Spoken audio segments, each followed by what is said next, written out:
2차 세계대전을 그린 영화, 그 영화의 한 장면인데 로베로 장군이라는 영화입니다마는 나치에 저항하던 이 레지스탕스들이 감옥에서 끌려 나와 처형을 당합니다.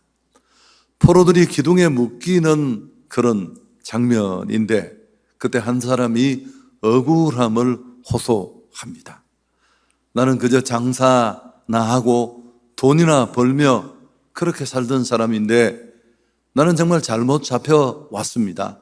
나는 저항운동과는 아무 상관도 없고 관심도 없습니다. 나는 무죄입니다. 죽을 이유가 정말 없습니다. 나를 살려주십시오. 그렇지만 독일군들은 아랑곳하지 않고 그 사람을 기둥에 묶습니다. 그때 함께 묶여있던 이 저항운동을 하던 레지스탕스가 억울하다고 말하는 그에게 말했습니다. 아무것도 하지 않은 것, 그것이 당신 죄입니다. 지금까지 5년 동안 전쟁이 계속되었고 수백만 명이 피를 흘리며 죽어갔습니다. 우리 조국과 민족이 이렇게 멸망 직전인데 당신이 아무것도 하지 않았다면 그것이 오늘 당신이 죽어야 될 이유입니다. 여러분, 이 영화의 이 대사는 참 곱씹어 볼 만한 그런 내용을 담고 있습니다. 우리는 하지 말아야 할 것, 금지하는 것을 하는 것이 죄라는 생각은 우리 안에 딱 자리가 잡혀 있습니다. 그런데 해야 할 것을 하지 않는 것도 죄라는 것, 이걸 놓칠 때가 많습니다. 적극적으로 따진다면 기준은 달라져야 합니다. 하지 말아야 할 것을 하는 것이 죄라면 해야 할 것을 하지 않는 것도 엄연히 죄가 됩니다. 예수 믿고 구원받은 우리들이 해야 할 정말 중요한 두 가지가 있습니다. 첫째는 먼저 사회적 책임입니다. 소셜 미션인데 가난하고 어려운 사람들을 돌보는 것입니다. 이런 사회적인 책임을 지는 것보다 더 중요한 일이 있는데 그게 뭘까요? 복음 전도의 사명입니다. 죄로 죽어가는 세상에 예수가 그리스도라는 사실, 이 복음을 전해야 될 사명이 우리에게 있습니다. 육의 굶주림을 해결하는 것도 필요합니다.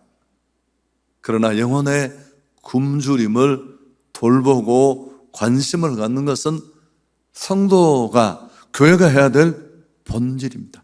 더 중요한. 인생의 목적이 무엇인지, 도대체 인생은 어디서부터 와서 어디로 가는지, 진정한 행복과 기쁨이 무엇인지, 이걸 모르는 채 부소처럼 그저 사니까 살고 달리니까 달리고 죽음 앞에 서는 이런 방황하고 표류하는 인생들이 너무너무 많잖아요. 이들에게 생의 의미, 가치를 일깨워주고 정말 잘 사는 게 큰 차 타는 거냐, 하고 싶은 일을 하면서 사는 게 진짜 잘 사는 것일까? 그런 걸 우리가 바르게 알려줄 책임, 그게 오늘 우리에게 있습니다. 교회 사명이고요.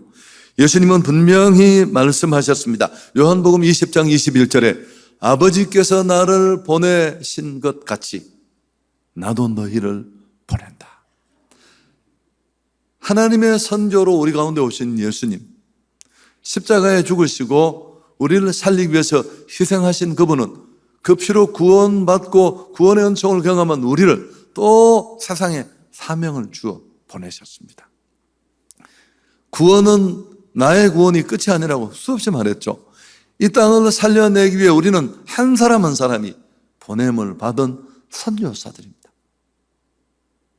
아프리카를 가든 어디를 있든 구원이 내 안에 은혜로 존재한다면 선조는, 복음 전도는 열심히나 은사 있는 몇몇 사람의 전유물이 되어서는 안 됩니다. 이건 완전히 전혀 잘못된 생각입니다. 모든 그리스도인에게 주어진 사명입니다. 오늘 한번 이 말씀을 통해서도 하나님이 들려주시는 음성을 우리가 들었으면 좋겠는데, 이스라엘은 이웃 나라인 성경 얘기입니다. 아람의 침략을 받습니다. 좀 더 큰 나라고요. 당시 이스라엘 가운데 만연한 우상 숭배의 죄, 그리고 여러 가지 허물과 죄에 대한 하나님의 징계였습니다. 군사적으로 훨씬 약했던 이스라엘, 열세였던 이스라엘은 사마리아 성에 꽁꽁 묶여 포위를 당합니다. 아람의 전략이 뭐냐 하면 성을 뺑 둘러싸서 그 이스라엘 성 안에 양식이 바닥나 굶어 죽을 때까지 기다리는 고사 작전이 그들이 세운 전략이었습니다. 마침내 사마리아 성 안에는 처절한 식량 부족 사태가 벌어졌습니다. 이스라엘이 그렇게 부정탄 음식이라고 먹지 않는 나귀 머리, 비둘기 똥, 심지어 이런 것들까지도 비싼 값에 거래가 되었습니다. 급기야는 아이들을 잡아먹는 참혹한 사태까지 이르렀습니다. 이스라엘이 할 수 있는 건 없었습니다. 속수무책으로 죽기를 기다리는 수밖에 없었습니다. 사실 이 얘기는 이스라엘 한때 역사이지만 우리에게 주는 교훈이 큽니다. 죄 때문에 죄로 인하여 하나님을 떠나고 하나님을 잃어버린 인생의 비참한 모습을 보여줍니다. 서로 공격하고 전쟁을 방불케 하는 처절한 생존 경쟁을 하면서 수고합니다. 그렇게 사는 건지 떠밀리는 건지 하루하루를 버티다가 죽음을 맞고, 죄성을 가진 인간은 그 고통의 와중에도 이해가 걸리면 누구든지 봐주지 않습니다. 부모, 자식 간에도, 형제지간에는 비일비재하고요. 유산 문제나 이런 거 걸리면 법정 투쟁, 불사합니다. 어제의 동지도 언제든지 내일의 적이 될 수 있는 냉엄한 현실 속에 우리는 살고 있습니다. 최근의 상황도 별로 다르지 않잖아요. 좋은 것보다는 부정적인 내용들이 압도적입니다. 모든 사람이 죄를 범하였고 죄의 삭은 사망이다. 로마서 3장 23절 어지간하면 암송하잖아요. 모든 사람이 죄를 범하였음에 하나님의 영광에 이르지 못한다. 인간은 죄 때문에 죽고 죽음 이후에도 무시무시한 심판이 기다리고 있고, 저 가진 인생의 일반적 모습이죠. 이것도 모르고 더 가지고 더 많이 소유하려고 빼앗고 속이고 분주히 노력합니다. 죽는 줄 알면서 또 그러나 진정한 죽음을 모르기에 집착하는 그런 모습이 안타까울 때도 있습니다. 자, 오늘 다시 성경 얘기로 돌아가 보면 이런 딱 죽을 만한 상황에 직면했는데도 이스라엘은 서로에게 책임을 전가합니다. 오늘 자신들이 당한 이 재난의 원인을 선지자 엘리사에게 돌립니다. 열왕기하 6장 31절에 보면 왕이 이르되 사밧의 아들 엘리야의 머리가 오늘 그 몸에 붙어 있으면 하나님이 내게 벌 위에 벌을 내리실지라.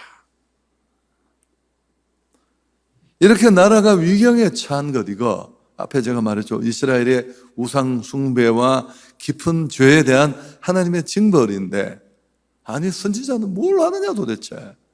이럴 때 좀 중보 기도라도 하고 우리를 살려주어야 되지. 하나님의 은혜를 저버린 그들의 죄를 하나님이 지금 징계하고 계신데도 그들은 책임을 전가합니다. 이것도 흔한 일이에요. 대통령이 좀 제대로 해야 되지 말이야. 정당은 여야 간에 붙어서 맨날 그리고. 여러분, 책임을 전가하는 것은 죄인의 아주 두드러진 특징입니다. 아담과 하와가 범죄한 이후에 하나님이 선악과를 왜 따먹었느냐고 책임 추궁을 하자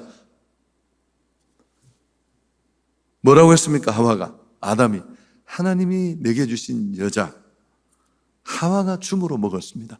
아내에게 슬쩍 책임을 전가합니다. 그리고 또 하와는 뱀에게 책임 전가는 이후부터 죄인들이 즐겨 행하는 아주 전매 특허가 되었습니다. 사울 왕은 자기 죄를 사무엘과 백성들에게 돌렸고, 예수님을 처형하도록 용인한 로마의 실제적인 실력자인 총독인 빌라도는 손을 씻으면서 나는 이 죄와는 상관이 없다, 백성들에게 탓을 돌려주나요? 절망적인 이런 극한 상황에서 이제 반전이 시작되는데요. 하나님의 사람인 선지자 엘리사가 예언을 합니다. 1절에 우리 같이 한번 읽을까요? 엘리사가 이르되 여호와의 말씀을 들을지어다. 여호와께서 이르시되 내일 이맘때에 사마리아 성문에서 고운 밀가루 한 스아를 한 세겔로 매매하고 보리 두 스아를 한 세겔로 매매하리라 하셨느니라. 내일 이맘때 성 안에 있는 모든 사람들이 아주 싼 가격에 먹을 것을 실컷 사서 배부르게 먹게 될 것이다. 여러분, 누가 이 예언을 믿게 했습니까? 왕과 신하들 그 누구도 선지자의 말을 믿지 않았습니다. 근데 그날 밤에 하나님은 예언대로 놀라운 일을 행하십니다.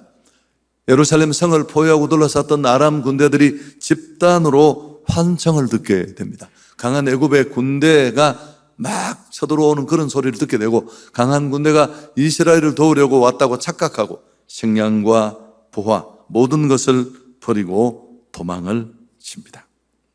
사마리아 성에 갇혀있던 이스라엘 사람들에게 이제 정말 살 길이, 말 그대로 구원의 길이 열리는 것입니다.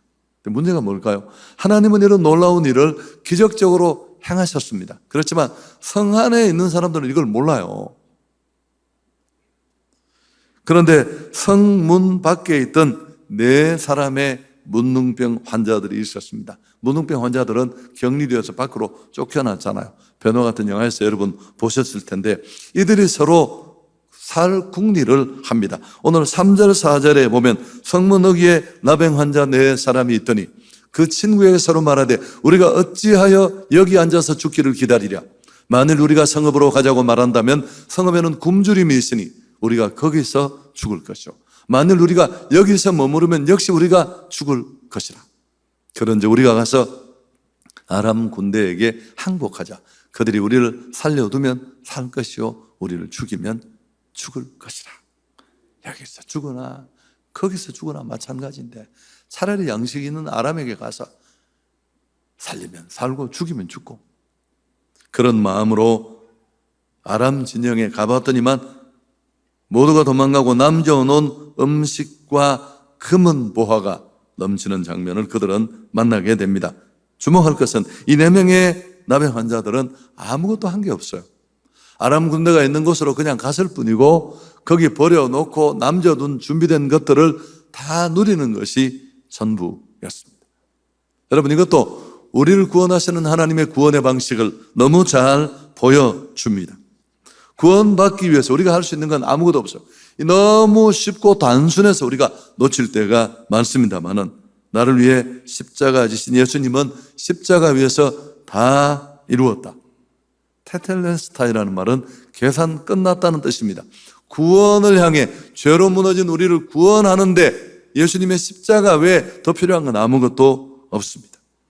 그래서 우리에게 주어진 믿음으로 말미암는 구원은 값없이 주신 은혜요 선물입니다. 에베소서 2장 8절, 이건 같이 한번 읽으면 좋겠습니다. 너희는 그 은혜에 의하여 믿음으로 말미암아 구원을 받았으니 이것이 너희에게서 난 것이 아니요 하나님의 선물이라. 예수 믿고 구원받은 우리는 그 구원이 진짜라면, 진정한 구원을 경험했다면 이 복을 이미 누리고 있는 것입니다. 힘들고 고통스럽고 의미 없던 그 부초 같은 삶을 상상하고, 좀 가난해도 차가 작아도 남들이 깔봐도 내 안에 진짜 기쁨이 있는 거죠. 행복한 사람입니다. 자, 3번째, 이 복을 이미 경험하고 누리고 있다면, 우리가 저 병자와 같았다면 여러분 어떻겠습니까? 가만히 있을 수 있겠습니까? 당연히 잠잠하지 않고 이 굿뉴스를 전해야겠죠. 이 4명의 나병 환자들은 아람 군대가 남긴 음식을 마음껏 먹고 부활을 챙겼습니다. 한동안. 왜냐하면 너무 그동안 배고팠으니까. 성 안에 있는 사람이 그 지경이면 성 안에서 던져주는 것으로 겨우 명맥을 삶을 유지하던 이들의 삶이야 오죽했을까요? 그들이 마음껏 먹고 부활을 챙기자 한 가지 생각이 떠올랐습니다. 저 성에는 오늘 배고파 죽어가는 사람이 많은데 그 중에는 내 형제 자매도 있는데 어떻게 우리가 이 일을 안 알리겠느냐. 아니 어떻게 안 알릴 뿐만 아니고 이건 죄다. 자, 9절 이건 진짜 같이 읽어야 됩니다. 같이 읽습니다. 나병 환자들이 그 친구에게 서로 말하되 우리가 이렇게 해서는 아니 되겠도다. 오늘은 아름다운 소식이 있는 날이거늘 우리가 침묵하고 있도다. 만일 밝은 아침까지 기다리면 벌이 우리에게 미칠지니 이제 떠나 왕궁으로 가서 알리자. 그리고 이 네 사람이 성으로 달려가 이 기쁜 소식을 전하고 사마리아 성에 있는 사람들이 배고픔과 고통에서 벗어나 구원을 얻게 됩니다. 여러분, 이 네 사람의 나병 환자는 구원받은 우리입니다. 우린 양식 있는 곳을 알고 있습니다. 진짜 행복이 무엇인지, 죄로부터 그 고리를 끊고 다시 회복과 은혜를 되찾고 진짜 의미 있는 삶, 인생이 어디서 출발했고 무엇을 향해 달려가고 있고 그 주어진 시간을 어떻게 사용해야지 온전한 것인지를 알게 되었습니다. 절망을 씻고 하나님 안에서 누릴 행복을 경험한 사람입니다. 어떻게 가만히 있을 수 있겠습니까? 가만히 있으면 죄가 됩니다. 불고지죄라는 게 있어요. 이게 원래는 국가보안법에 해당되는 겁니다.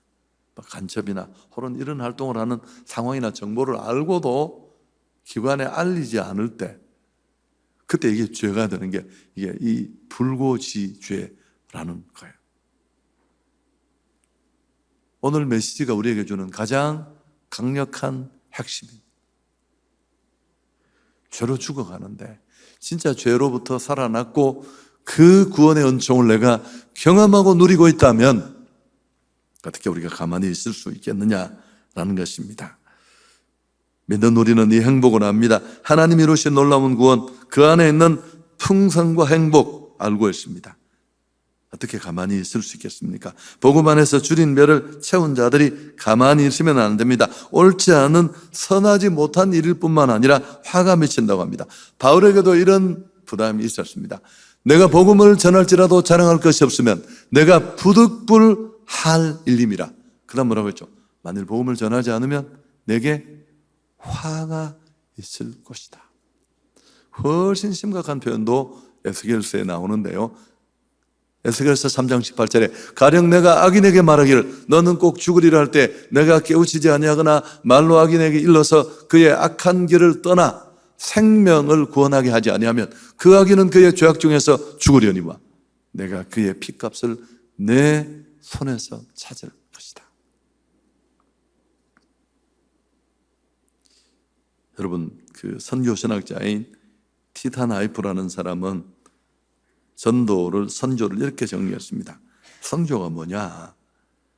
배고팠던 거지가 양식을 발견한 후에 그리고 그 양식을 배불리 취하고 나서 다른 배고픈 사람들에게 찾아가서 여기 빵이 있다고 전하는 것이다. 꼭 이 본문을 보고 한 얘기 같죠. 복음 전도 선교에 대해서 이보다 더 쉬운 정의가 어디 있겠습니까?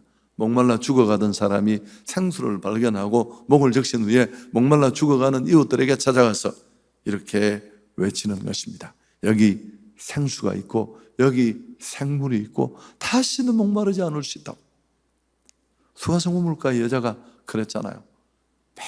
맨날 죄로부터 헐떡여서 마음의 그 공허함, 우리가 상황을 정확하게 모르지만 이 남자 저 남자 5명을 바꾸어 살아도 지금도 내 남자가 아닌데 마음의 그 공허함은 채워지지 않았어요. 예수님 만나고 나서 너무 행복해졌잖아요. 자기 과거를 낱낱이 아는 동네 사람들 부끄러워서 모두가 오수를 즐기는 낮 시간에 물길로 왔던 여자가 물동이 집어 던지고 전에 볼 수 없는 환한 얼굴로 온 동네 사람들을 향해 뭐라고 했습니까? Come and see, 와보라. 나를 이렇게 행복하게 하고 뭐 이건 너무너무 당연한 얘기죠. 아니, 맛있는 밥 한 그릇 먹고 그렇게 사진을 찍어 댓글을 올리고 난리를 치는데 어떻게 가만히 있겠습니까? 죽어가던 사람이 좋은 의사를 만나 병을 치료했다면 당연히 똑같은 병에 사망 선고를 받고 그 죽음 앞에 주저앉아 있는 사람이 있다면 어떻게 가만히 있겠습니까? 여기 치유가 있고 이렇게 하면 당신이 살 수 있고, 그게 바로 전도고 선교인 줄 믿습니다. 아멘. 여러분, 복음을 경험한 사람은 침묵할 수 없습니다. 오늘 설교 제목이 좀 그래요. 내가 억지로 만들었어요. 억지로 만들었지만 좀 줄이고 싶은데, 또 줄이면 또 이 느낌이 안 날 것 같은데, 문장이 부드럽잖아요. 그래도 꾸게 다 집어넣었어요. 할 말이 그 속에 다 들어있습니다. 진짜 복음을 경험한 자들은 반드시 그 복음을 전할 수밖에 없다는 메시지입니다. 절대 결코 혼자 누릴 수 없을 것입니다. 마지막 얘기입니다. 성도가 마지막 날 하나님 앞에 자랑할 것이 있다면 뭘까? 이건 정말 중요한 주제예요. 내가 마지막 주님 앞에 섰을 때 내가 어떻게 살아온 삶에 대해서 결산을 할 시점에 그래도 그분 앞에 이건 정말 내가 주님 앞에 할 수 있는 일이었습니다 하는 열매가 있다면 그건 생명의 열매입니다. 바울이 내 서신서에서 그랬어요. 내 기쁨이나 사랑의 면류관이 무엇이냐? 우리 구주 강림하실 때 너희가 아니냐. 빌립보 교인들을 향해 내 자랑과 면류관은 너희라는 겁니다. 내가 복음을 전하고 내가 복음으로 낳은 너희가 나의 자랑이다. 빌립보서 4장 1절에 있는, 그러므로 나의 사랑하고 사모하는 형제들, 나의 기쁨이요 면류관인 사랑하는 자들아. 여러분, 교회 큰 게 자랑이 아니에요.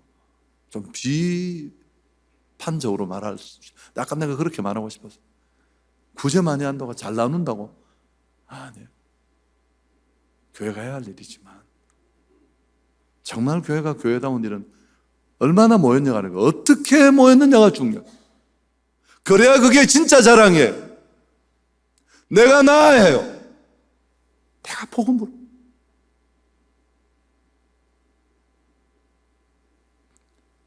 속지 마십시오. 막 현란하게 나누고 현란하게 베풀고, 큰 교회가 아니어도 할 수 있는 것들이 많고, 급방 먹어도 그 나눔 받아도 다 주고 주고. 그리고 또 한 가지, 그 레지스탕스의 얘기가 우리 마음에 있어야 합니다. 로베르 장군의 한 장면, 레지스탕스로 저항운동을 하는 사람으로 오해받아 잡혀와 총살형을 당하기 직전에 나는 진짜 이런 거하고 아무 상관도 없고 그저 돈 벌고 그게 내 전부다. 나는 죄가 없다. 이건 진짜 잘못된 거다. 그러자 뭐라고 했다고요? 5년간 전쟁이 있었고 그 수없이 많은 사람이 죽고 조국이 이렇게 풍전등 앞에 섰는데 당신 아무것도 한 게 없다고. 그게 오늘 당신이 죽어야 될 이유. 구원의 그 놀라운 은혜, 하나님의 아들을 죽이는 사건을 통해 구원을 경험한 우리 당신, 도대체 뭘 하셨나요? 그 복음을 모르는 채 죽어가는 그 많은 사람들, 코로나 죽는 게 유가 아니잖아요. 그를 위해, 아니 꼭 선교지를 안 가도 좋아요. 당신이 지금 오늘 이제까지 구원받은 자로서 한 게 뭐가 있나? 그 질문 앞에 한번 섰으면 좋겠습니다. 주께 영광을 돌리겠습니다.